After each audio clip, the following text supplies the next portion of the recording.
Hey everyone, Jacob the Animation Critic here. Instead of having to deal with the distress of yet another shitty Christmas special, I'm instead going to talk about the ones that, well, aren't shitty. More specifically, I'm going to count down the ones that I consider my favorites, whether they hold up to their childhood nostalgia, their high quality, or even both. And as an extra treat, I'm going to include live-action Christmas specials instead of just animated, because when you really get down to it, live-action has just provided much Christmas magic as much as any other animated film. So, really, leaving them off the list would be a huge slap in the face. So without further ado, my top 12 favorite Christmas specials.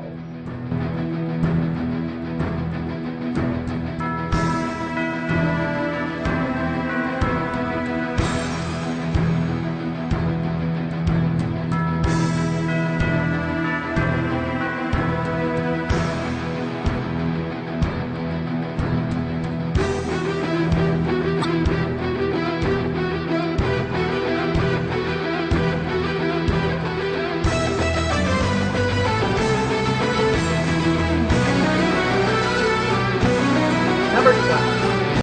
SpongeBob Christmas Who. This was made back when SpongeBob was nearing the peak of its quality, when it was still funny, and it does a great job of retaining what made this series so enjoyable. The episode details the first Christmas ever spent by SpongeBob and friends, which features everyone eagerly anticipating the arrival of Santa Claus in the Bikini Bottom. Everyone except Squidward, that is, who thinks that SpongeBob is just making up stories. And at first, surprisingly, he seems that he's actually right, and shoves it in SpongeBob's face as much as he can. But when he realizes what a jackass he's been, literally, he decides to become the Santa everybody wanted and ends up losing everything he owns as a result. It really is Squidward's character development that makes this episode work so well. After episode of seeing him act like a complete douche, it's really nice to see him try to redeem himself for once. And while he does lose everything he owns, he is nonetheless rewarded for his efforts, so it all works out in the end. Add in some funny jokes and a catchy holiday tune here and there, and we have yet another wonderful Christmas classic from our good friend who lives in a pineapple under the sea.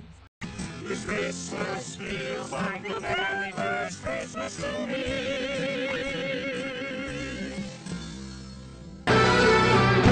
Number 11. Blackadder's Christmas Carol. I'm sure you're all calling bullshit for putting an adaptation of Christmas Carol solo on the list, but this one is a bit different. Instead of our Scrooge figure going from mean to nice and like in most adaptations, with Blackadder, it's the exact opposite. Ghosts come to congratulate him for what a nice guy he is, but when he realizes how much nice makes his life suck, he goes from being the nicest guy in town to being the completest douchebag on Earth. Seeing this backwards evolution is pure comedy gold, providing a lot of great material as our main character goes from handing people free money to giving people fists for Christmas. Is it mean-spirited? Yes. Does it go everything Christmas means to us? Absolutely, but what gives us is hilarious, and puts a spin on the Christmas classic that makes this special a Christmas classic as well. Being ruler of the universe isn't all it's cracked up to be. There's the long hours having to wave at people the whole time. You're no longer your own boss. Number 10. Merry Christmas, Mr. Bean. Brought to us by Rowan Atkinson, the same comedian behind Blackadder, this special relies more on physical comedy than the verbal humor of the last special, but the payoff is just as effective. There's not really much of a plot to the special, it's just our main character unintentionally causing havoc at Christmas time. But like I said earlier, it works because it's so funny. I'm sure many of us are familiar with the turkey scene, but there are a lot of other great moments too, like him playing with the nativity scene, stealing a Christmas tree, and a sub-plot featuring his girlfriend wanting him to buy a ring. I won't give away the ending, but let's just say it's too funny for words. And that's just pretty much this special in a nutshell. Not a lot of words, but not very many are needed. It's a special so funny that it'll render you speechless. Number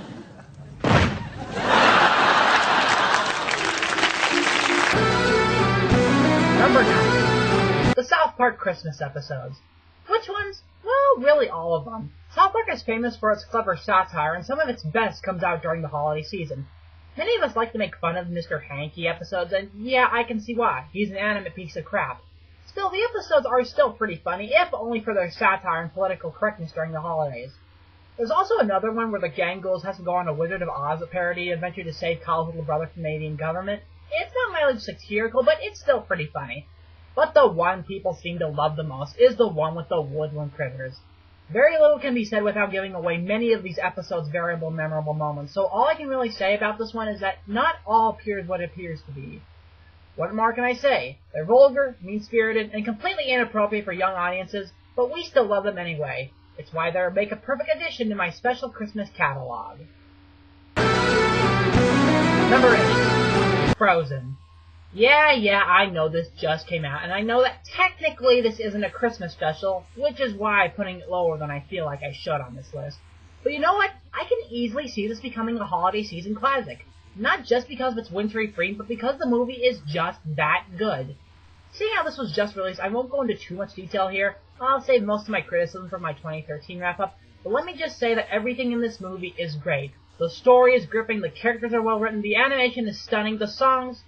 Well, what else do you expect from the team behind the Book of Mormon? It may not be entirely Christmas related, but it has everything required for an all-time classic. It is not nice to throat snow people! Whoa, feisty pants. Number 7. A Muppet Family Christmas.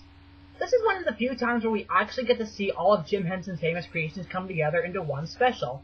Not just the regular Muppets, but also those from Sesame Street, Fraggle Rock, and so forth. And what we are given as a result is priceless. Again, there's not really much of a major plot, it's just the Muppets all spending Christmas at Fozzie's grandma's house, so really it's more of just a bunch of random moments. But with that said, these random moments are more than enough entertaining to make the special enjoyable. We've a poorly done stage performance of The Night Before Christmas, Miss Piggy getting lost in the blizzard, but by far my favorite is the Swedish chef trying to cook Big Bird for Christmas dinner. Not only is the setup great and leads to a lot of funny scenes, but it also concludes with a very surprisingly endearing scene, but I won't spoil anything. Overall, A Muppet Family Christmas is a wonderful special for the entire family. Merry Christmas from Sesame Street! Number 6. Christmas Eve on Sesame Street. And speaking of Sesame Street, here's a special from 1978 that still holds up very well to this day. The special is divided into 3 story arcs. The main one revolves around Big Bird trying to figure out how Santa lets down a chimney, because he thinks that if he doesn't, Santa won't be able to deliver presents otherwise. Yeah, it sounds silly, but it works. Actually, it leads to a very surprisingly dark climax, or at least dark by Sesame Street standards, but still, it ends on a happy note, and a very good one as well. The second is a retelling of The Gift of Magi with Bert and Ernie, which is not as strong, but still relatively enjoyable. But by far the funniest is Cookie Monster's failed attempts to send Santa his Christmas list. I won't spoil how it ends, but let's just say it has one of the show's funniest moments ever. What else can I say? If I can't spend actual Christmas Eve on Sesame Street, then this special serves just as much consolation. Christmas bells play loud and strong, hurts my ears all that ding-dong, besides it goes on much too long. I hate Christmas. Number 5. Rugrats, The Santa Experience. As a die-hard Rugrats fan, I'm sure you all saw this one coming in. Why not? Even taking my love for the show out of the picture, it's still a relatively good special. Like the SpongeBob episode, the main focus of the special revolves around the usually bitchy Angelica trying to make up for her past crimes in fear of not getting presents from Santa. Again, it's really nice to see this usually despicable character try to change for the better, and while she doesn't succeed completely, she is rewarded in not trying nonetheless, which I think is actually pretty cute. But with that out of the way, the special does have a lot of other good moments, like Chad dressing up like Santa, Tommy and Froggy trying to trap Santa, the list goes on. Overall, the Santa Experience is a childhood classic that I will continue to watch every Christmas to come.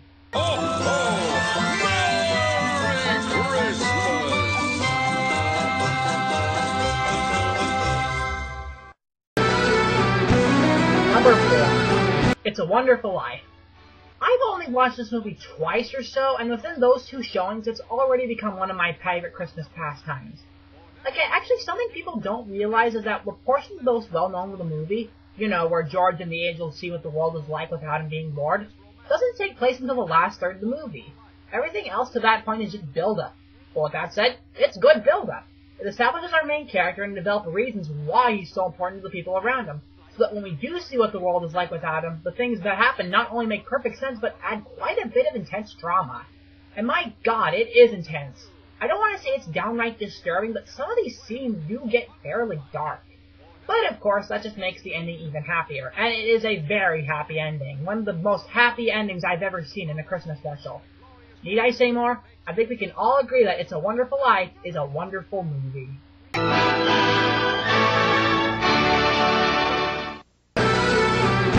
Number 3. A Christmas Carol. Which one? Well, really all of them count, but I'm going to focus mainly on my 2 favorites. The one with Mickey Mouse and the one with the Muppets. Yeah, they seem like odd choices, but you know what? They're really good adaptations. The Muppet version especially has gotten a lot of praise for being one of the most faithful adaptations among the Dickens community, and I know that sounds insane considering how much of the cast is nothing but Muppets, but ignoring that little tidbit, it's almost exactly the same as the original Charles Dickens tale. In large part because of the casting of Gonzo as Dickens himself to recite actual lines from the story. So yeah, the Muppets do just as good as telling a story as anybody else. That's quite an accomplishment. Plus, Michael Caine is my favorite Scrooge. The Mickey Mouse version isn't quite as accurate, which is understandable given its time limit, but even still, it manages to keep much of the emotional depth of the original. Take the scene where it's discussed that Tiny Tim may die. Yeah, a Disney cartoon depicting child death. Sounds pretty intense, doesn't it? Luckily, they don't overdo it, and it adds just as much emotional punch to the scene, and the rest of the title does not fall short in that area either. Another thing I really like is the casting. We have Uncle Scrooge as Mr. Scrooge, big shock, Willie the Giant as the Ghost of Christmas Present, wonderful casting, and a lot of other cameos from several different characters from a wide variety of movies. Trying to point them all out is a ton of fun for me and helps make the special all the more enjoyable. And that's what the Christmas Carol is best. A dark, and yet still very enjoyable Christmas story. And Mickey and Kermit both do an excellent job of bringing it to the screen. God bless these adaptations, everyone. That's scary stuff. Should we be worried about the kids in the audience? No, it's alright. This is culture. Number 2. How the Grinch Stole Christmas. More specifically, the animated version. Live action one is okay, but this one is better. Is there really anything that needs to be said about this one? Considering it's one of the few specials from the 60s still airing to this day, there must be a lot that a special has to offer, and boy does the special have a lot to offer.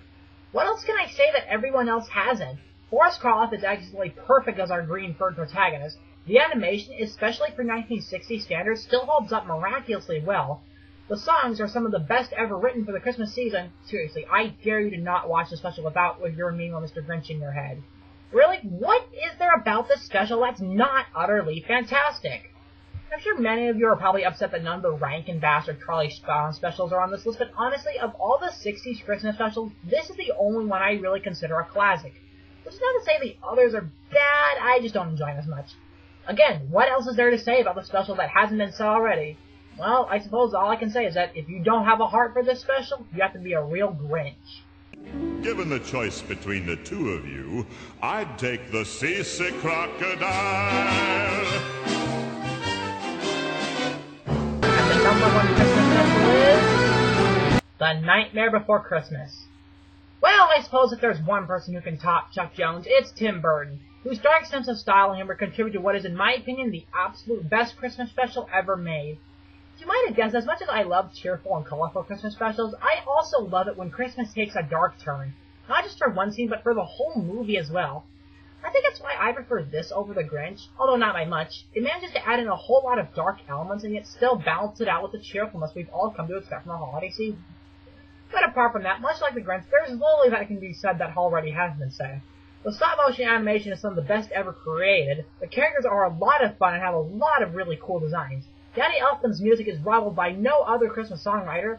Oh hell, it's one of the few Christmas specials that also has someone else as a Halloween special. How often do we get one of those? They used to release this movie around Christmas time in 3D a couple years back, and if you didn't see it back then, you missed out because it was one of the few times where the movie looked better in 3 dimensions. I think it might be available on Blu-ray in 3D somewhere, so if you can find it in that format, I'd say check it out. But if not, 2 dimensions is still good enough, for no matter how you watch it, The Nightmare Before Christmas will always still be, in my opinion, the best Christmas special ever made.